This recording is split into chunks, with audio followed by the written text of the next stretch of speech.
Halo, selamat sore semuanya. Teman-teman semuanya, di video kali ini saya agak berbeda dengan video sebelumnya. Kalau video sebelumnya tentang mencari seseorang untuk buat live sketch, kali ini saya akan berbagi tips atau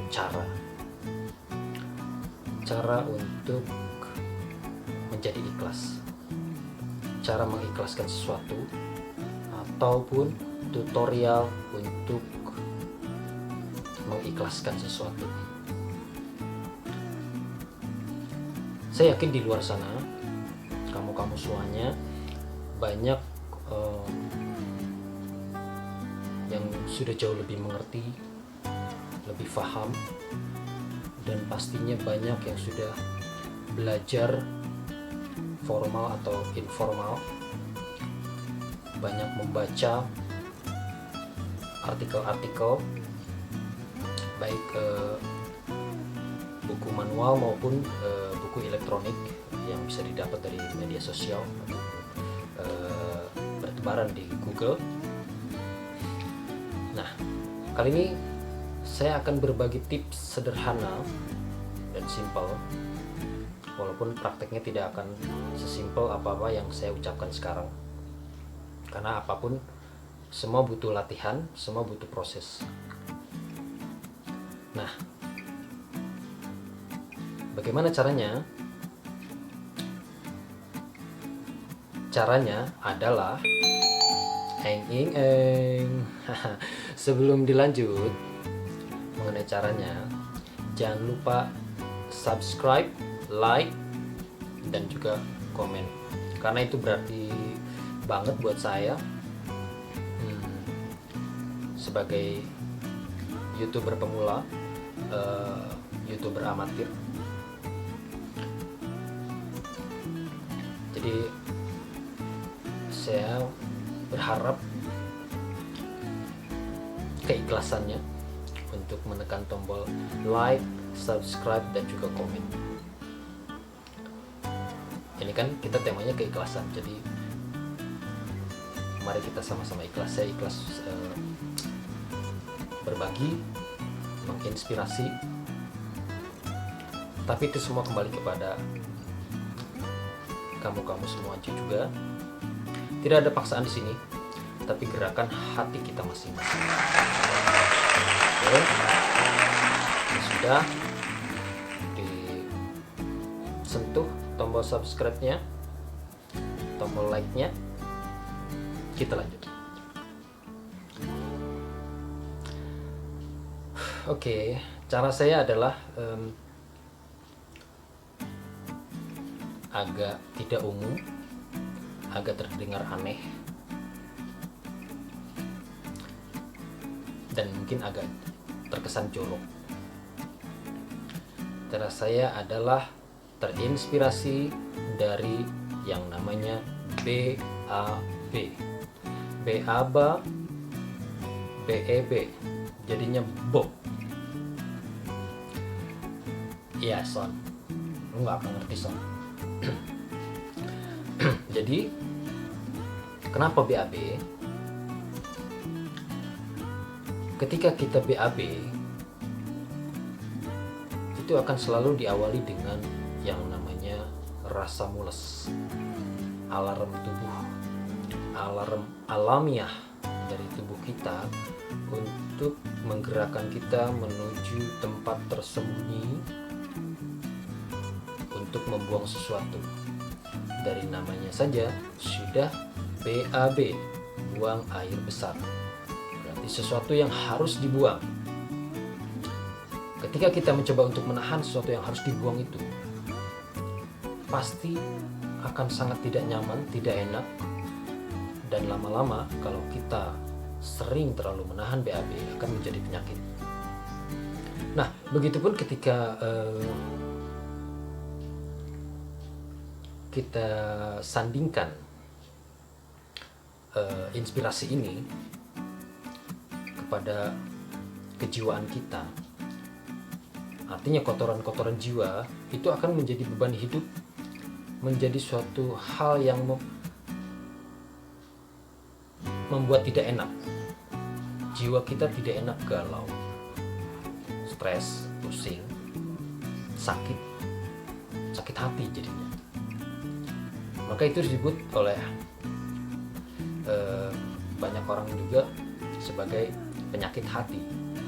Ketika sudah terlalu lama menimbun, ketika sudah terlalu biasa, terlalu sering, lama-lama menjadi kebiasaan dan akan menjadi karakter, dan itu akan menjadi sebuah penyakit hati, penyakit tidak ikhlas. Nah, itu pun sama, adalah kotoran-kotoran jiwa yang harus dibuang. Kembali ke filosofi BAB tadi, ketika kita bergegas menuju ritual khusus John, ritual khusus di ruangan yang juga khusus. Tapi bagi sebagian orang-orang tertentu tidak perlu ruangan khusus sebetulnya. Bisa jamban, bisa di kebun kosong. Agak terdengar aneh memang, tapi kenyataannya memang demikian. Ada yang bahkan tidak peduli ketika sudah kebelet, sudah mules, dia akan membuang dimanapun dia berada. Tentunya paling tidak tempat yang tidak umum. Nah, ketika kita berada di jamban dan kita mengeluarkan kotoran-kotoran, atau saya malah menyebutnya adalah saudara-saudara kita yang agak kekuningan-kuningan itu. Iya, kamu gak akan ngerti, John. Nanti akan aku jelasin, John. Kuning-kuning itu loh, John. Nah, saudara-saudara kita yang kuning itu, yang kadang-kadang ketika kita siram pun tidak langsung hilang. Itu adalah kotoran-kotoran yang harus kita buang. Ketika kita mengeluarkan itu, rasanya nikmat, enak, lega. Coba pikirkan itu. Ini yang disebut nikmat. Berapa banyak orang yang untuk BAB betapa sulitnya, dan bahkan harus mengeluarkan ratusan juta rupiah hanya untuk mengeluarkan kotoran itu. Nah, begitupun jiwa, ketika kita mencoba untuk membuang atau bahkan tidak menyadari bahwa di dalam diri kita, di dalam hati kita, endapan-endapan kotoran itu mengendap sekian lama menjadi kotoran-kotoran hati, tidak ikhlas. Ketika ada orang yang ngomong misalkan tentang fisik kita, kamu kurus, kamu gendut, kamu jelek banget sih, rambut kamu kok gitu sih. Nah, ketika hati kita menerima dengan negatif, itu akan menjadi suatu penyakit di dalam hati ini. Kita tidak ikhlas, tidak terima, disebut seperti itu. Atau lagi, ada barang atau materi yang kita diambil orang, barang-barang milik kita diambil orang, atau orang-orang yang kita sayangi, mau orang, mau peliharaan atau apapun yang kita sayangi, ternyata diambil orang. Nah, seketika akan datang ketidakikhlasan itu di dalam. Tapi ketika kita sudah terlatih untuk menyadari itu, kita akan segera membuang itu. Karena ketika kesadaran itu sudah ada di dalam diri kita, itu ada semacam alarm alami. Kembali ke filosofi BAB tadi, alarm alaminya bunyi. Jika ada suatu hal yang menyakitkan kita, yang membuat kita tidak ikhlas, alarm itu bunyi. Oh ya, aku sadar. Oh ya, gak boleh begini, ini harus segera dibuang, ini penyakit hati, bla bla bla. Seperti itu. Bayangkan ketika kita tidak bisa mengeluarkan BAB,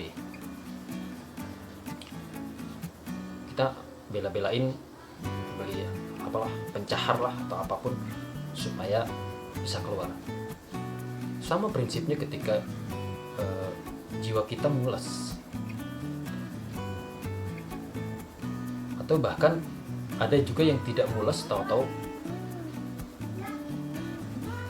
beronjol begitu saja saudara-saudara kita yang kuning-kuning itu. Nah, terkadang memang agak jorok terdengar bagi kamu-kamu yang tidak biasa mendengar kata atau kalimat yang agak-agak jorok. Gitu banget sih tuh orang ngomongin kotoran-kotoran, ngomongin BAB di media sosial. Nah, itu adalah input-input yang masuk ke pikiran kita. Ketika kita membicarakan hal-hal yang menurut penerimaan kita jelek, jorok, maka itu akan menjadi suatu hal yang jelek dan jorok juga. Tapi ketika kita punya saringan, ketika punya alarm itu, maka apapun yang jelek, yang dalam tanda kutip dianggap jelek oleh umum, ketika masuk ke dalam diri kita, kita sudah punya saringan, dan itu akan keluar dengan sendirinya. Alarm itu tadi berfungsi, kita akan segera bergegas untuk membuangnya. Nah, gimana caranya membuang kotoran jiwa ini? Ya kepada prinsip BAB tadi, ya buang aja. Ketika kita BAB, apa kita mengingat-ingat bentuknya, apa kita mengingat prosesnya saat kuning-kuning itu melingkar di lingkaran jamban,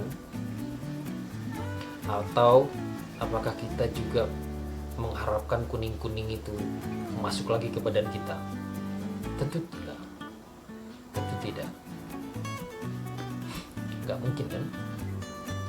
Nah, sama ketika kita melepaskan semua beban-beban itu, ketidakikhlasan itu, ya sudah, lupakan saja.